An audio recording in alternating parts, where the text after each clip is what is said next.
Okay, so ever feel like you're spinning plates? Trying to keep, a relationship going strong, Yeah. but also like all your own interests and passions Yeah. like up in the air at the same time. Yeah. It's a lot. Mm.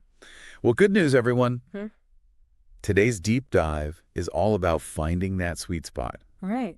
We're talking balancing a fulfilling relationship with the vibrant personal life of a learner like you. It's a real balancing act, that's for sure. But the good news is there are some tried and true strategies that can make a big difference. That's what we like to hear. And our sources actually dive into 5 key tips. Let's unpack them. Let's do it. First up, maintaining individuality Mm. within a relationship, which, okay, makes sense on the surface, Yeah. but why is that so important, especially for someone who thrives on, learning, exploring new ideas, constantly kind of evolving? It's so easy to kind of get swept up, in a relationship and maybe like put your own passions, your goals kind of on the back burner a little bit. You know how it goes. It happens. It does. But when we're talking about a healthy relationship, we need two whole people, right? Right. Two individuals, each with their own like evolving set of interests. And especially for, the learner personality type, those who are constantly absorbing new info, new perspectives, that individual growth, it's not just a hobby, it's essential. Totally. Yeah. Yeah. So how do we make sure that individual growth doesn't get, like, stifled? Because one of the things the source mentions is setting clear boundaries. And I got to say, that phrase always sounds a little intense to me. Yeah. Like we're drawing lines in the sand. Yeah, I hear you. It can sound a little severe, right? But think about boundaries less like rigid lines and more like guidelines, Okay. Guidelines for mutual respect. Huh. It's about being open and honest about what you need and, just as important, listening to what your partner needs.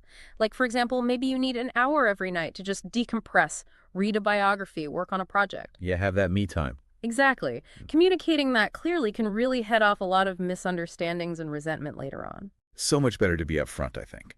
Definitely. Which, speaking of carving out time, the next tip is all about scheduling quality time, which, I don't know about you, but it feels a bit like scheduling spontaneity, doesn't it? It's a little counterintuitive, right? Right. But trust me on this one. Go ahead. Life, especially for, the naturally curious, gets busy, and it's easy to let quality time with our partner kind of slip through the cracks.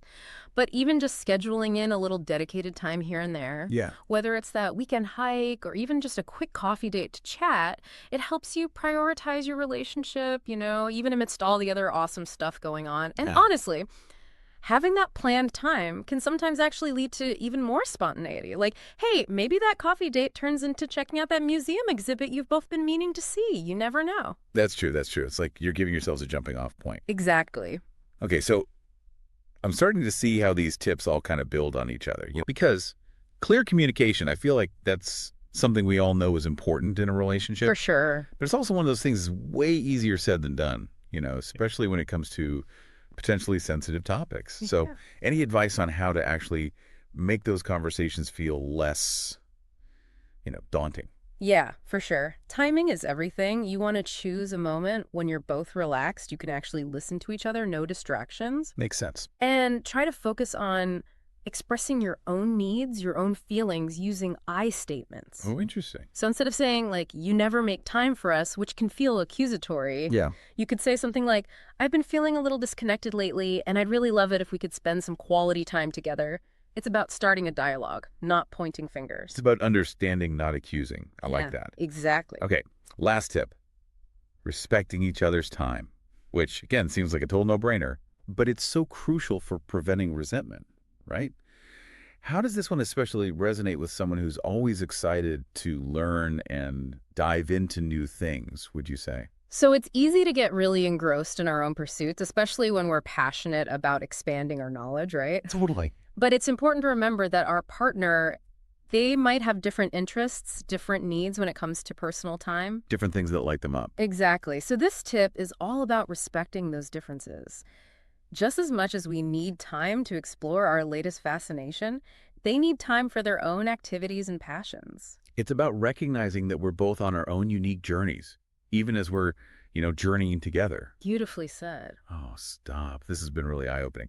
So for our listeners out there, what resonated with you most today? What feels like maybe the most exciting challenge or maybe even a bit of a relief to actually put into practice. Keep Yeah. that in mind as you continue to navigate this beautiful balancing act of, you know, life, love, learning, the whole shebang.